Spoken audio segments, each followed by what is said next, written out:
Sa EDSA, the slower, the better. Sa EDSA, Usag Pagong is live! Kaya kung ako ikaw at ikaw sila, mag-EDSA na tayo! EDSA! Kasama mong natatrap. Diego Bandito! Go Diego! Go Diego! Go Diego! EDSA! Itaas ang kamot sa mga angkol. Itaas ang kamot sa mga angkol. Bunalikol! Bunalikol! Bunalkol! Bunalkol!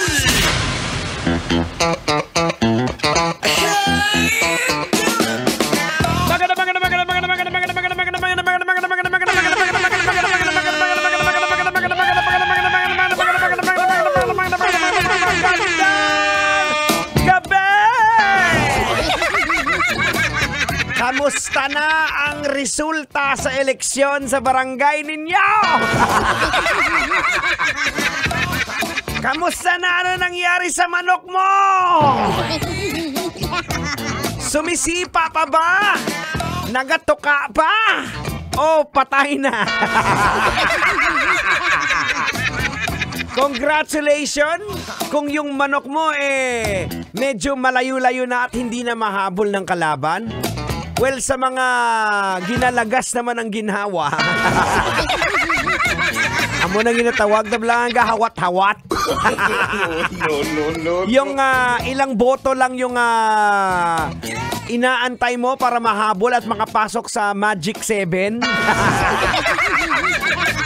Good luck sa inyo. Pero siyempre, again, paalala, sana wala pong gulo. Hindi po tayo mag-away-away dahil lang po sa politika. Kasi lahat naman, intensyon naman ng lahat ay magsilbi.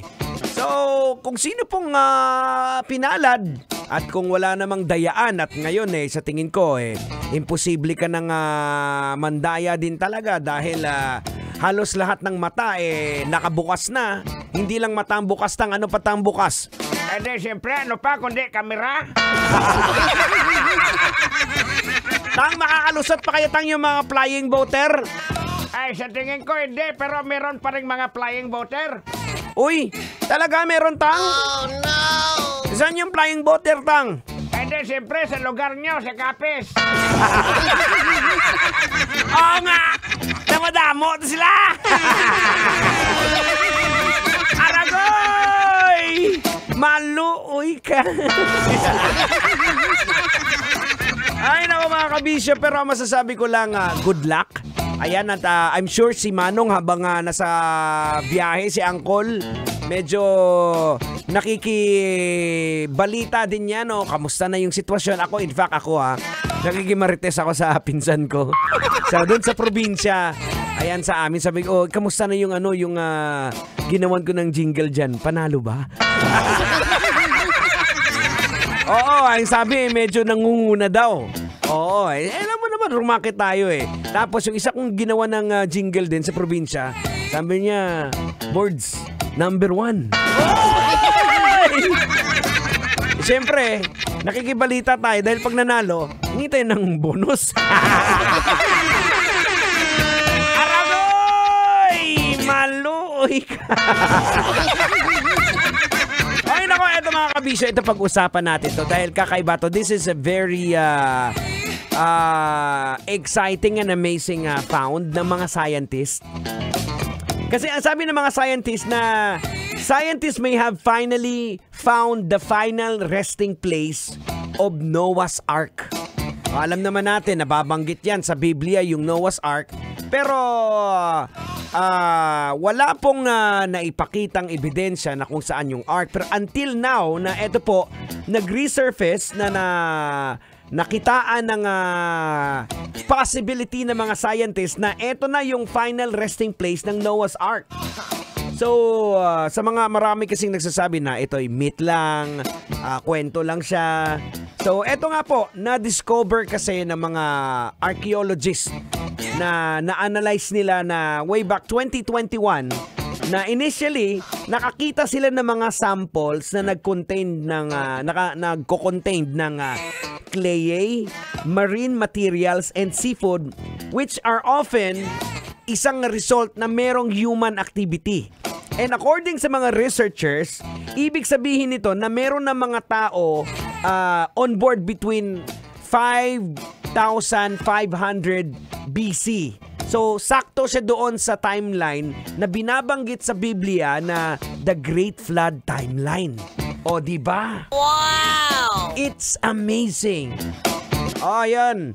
So, eto logican na natin to, Tang. Ay, sige, logican mo na yan. Okay, mga kabisyo, logican na natin to. Logican na yan! Logican na yan! Eto mga kabisyo, alam nyo marami pa rin sa atin ng naniniwala na merong Panginoon, na merong Diyos. Pero hindi ganun kalalim ang relasyon natin sa Kanya. Parang dahil nakagisnan na lang natin, dahil nakagawian na lang natin, and a lot of us believe that the stories in the Bible are just story only. Kwento lang siya. Pero mga kabisyo, pag inalam nyo po ang Biblia, pag pinag-aralan nyo yung Biblia, ako personally nagulat ako na yung mga kwento na nababanggit ay totoo palang nangyari. Na merong mga back-up with science, may mga historical facts na nakita ng mga archaeologists na nag-i-exist itong mga binabanggit sa Bible. So, ibig sabihin lang po mga kabisyo na ang Bible, it's not just a story. Oo. Diba? So, back up siya ng science that the Bible is not just a book of faith. It is the history of mankind. Ang science, maging ang science, actually hindi hindi makapag-explain paano nagsimula yung universe natin, yung mundo natin. O kung paano nagsimula, but it is written in the Bible how the universe started. Actually, in Genesis 1, verse 1, in the beginning, God created heaven and earth. Ayan po, malinaw na sinasabi. That is before science. So imagine niyo yung Bible that's more than 2,000 years old. Nababanggit niya na kung paano nagsisimula ang ating universe. Samantala, yung science hindi niya masabi kung paano nagsimula. Ang sinasabi lang ng science is why. Hindi niya nasasagot yung how na katanungan. O, di ba? Ay nako mga kabisyo, talagang paalala po sa lahat po ng mga kabisyo natin na tandaan po natin na ang sinasabi po sa Bible is part of our history sa mankind.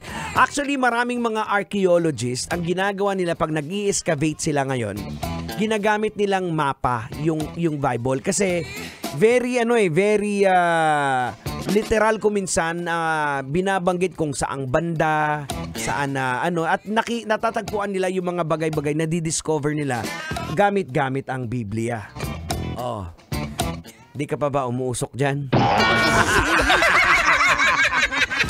Ayan, kabisyo, kasama nyo pa rin Kap Diego Bandido, hindi kapitan kapatid na Diego Bandido. Yun! Kap ng EDSA. At syempre, sama-sama tayo hanggang alas 9 ng gabi. Ayun, sa mga sarap-sarap buhay naman ngayon dahil bukas yung iba may pasok. Pero yung iba wala na, nag-leave na. Papunta na ng Tagaytay. And speaking of Tagaytay, sarap na naman pumunta ng Tagaytay ngayon. Sobrang lamig. Oy, batiin ko lang si Boss Jesse Mojica tsaka si Ma'am Marites Mojica ng JT's. Naku, kung magawi kayo ng Tagaytay, bisitahin niyo po yung JT's. Napakasarap po ng kanilang bulalo dyan. Tsaka yung kare-kare nila. The best po, anlupit sobra. Kagabi, humigop ako ng mainit na sabaw dyan sa may branch nila sa may tapat ng Wind Residence. Yan, sa tama ba? Vista Residence, Vista Branch ba yun? So yan, JT's, maraming salamat sa lahat po ng mga employers dyan. Maraming salamat na nakatutok sa atin yan sa 90.7 Love Radio. It is now 35 after 7 o'clock. Here's a song coming from the Goo Goo Dolls with Irish. Right here on Metro's number 1, 90.7 Love Radio.